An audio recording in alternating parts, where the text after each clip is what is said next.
ଏହି 6ଟି ସଂକେତ ଲିଭର କ୍ୟାନ୍ସରର ହୋଇପାରେ କାରଣ ଜମା ବି କରନ୍ତୁ ନାହିଁ ଅଣଦେଖା, ନଚେତ୍ ଭୋଗିପାରନ୍ତି ଅନେକ ସମସ୍ୟା।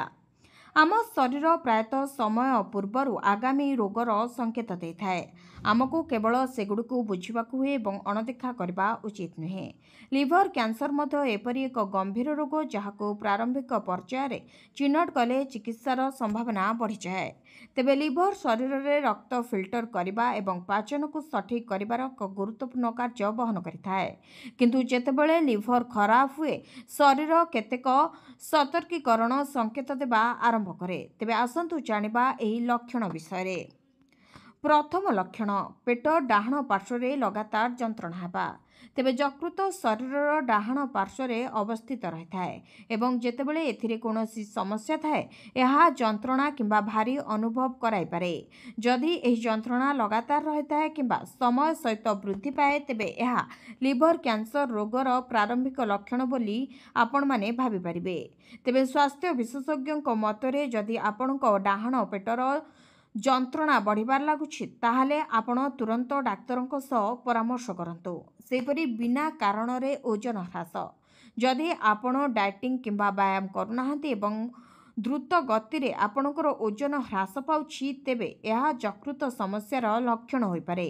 ତେବେ କର୍କଟ ରୋଗ ଶରୀରର ଶକ୍ତିକୁ ଦ୍ରୁତ ଗତିରେ ହ୍ରାସ କରିଥାଏ, ଯାହାଫଳରେ ଓଜନ ହ୍ରାସ ହୁଏ। ଯଦି ଆପଣଙ୍କର କ୍ରମାଗତ ଭାବରେ ଓଜନ ହ୍ରାସ ହେଉଛି ଏବଂ ଏହା ବିନା କାରଣରେ ହେଉଛି, ତେବେ ତୁରନ୍ତ ଡାକ୍ତରଙ୍କ ସହ ପରାମର୍ଶ କରନ୍ତୁ। ସେହିଭଳି ଭୋକ କମିବା ଏବଂ ଶୀଘ୍ର ପେଟ ପୂରଣ ଅନୁଭବ ହେବା। ଯକୃତ କ୍ଷତି ପାଚନ ପ୍ରକ୍ରିୟାକୁ ପ୍ରଭାବିତ କରେ, ଯାହା ଖାଇବାର ଇଚ୍ଛାଶକ୍ତିକୁ ହ୍ରାସ କରେ। ଅଳ୍ପ ଖାଦ୍ୟ ଖାଇବା ପରେ ପେଟ ପୂର୍ଣ୍ଣ ଅନୁଭବ କରିବା ମଧ୍ୟ ଯକୃତ କର୍କଟ ରୋଗର ଏକ ଲକ୍ଷଣ ହୋଇପାରେ। ସେପରି ଆଖି ଏବଂ ଚର୍ମ ହଳଦିଆ ପଡ଼ିବା।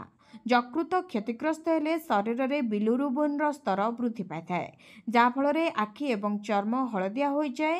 ଯଦି ଜଣ୍ଡିସ୍ ହଠାତ୍ ହୁଏ ଏବଂ ଦୀର୍ଘ ସମୟ ପର୍ଯ୍ୟନ୍ତ ଭଲ ନ ହୁଏ, ତେବେ ଏହା ଏକ ଗମ୍ଭୀର ଲକ୍ଷଣ ବୋଲି ଆମେ କହିପାରିବା। ତେଣୁ ତୁରନ୍ତ ଆପଣ ଏନେଇ ଡାକ୍ତରଙ୍କ ପରାମର୍ଶ ନିଅନ୍ତୁ। ଅନ୍ୟ ଏକ କାରଣ ହେଉଛି ଶରୀରରେ ନିରନ୍ତର ଥକାପଣ ଏବଂ ଦୁର୍ବଳତା ଅନୁଭବ ହେବା। ଯକୃତ କର୍କଟ ଯୋଗୁଁ ଶରୀର ପର୍ଯ୍ୟାପ୍ତ ଶକ୍ତି ପାଇନଥାଏ, ଯାହାଫଳରେ ନିରନ୍ତର ଥକାପଣ ଏବଂ ଦୁର୍ବଳତା, ଆଳସ୍ୟ ଦେଖାଯାଏ। ବିଶ୍ରାମ ନେବା ପରେ ମଧ୍ୟ ଏହି ଥକାପଣ ଦୂର ହୋଇନଥାଏ।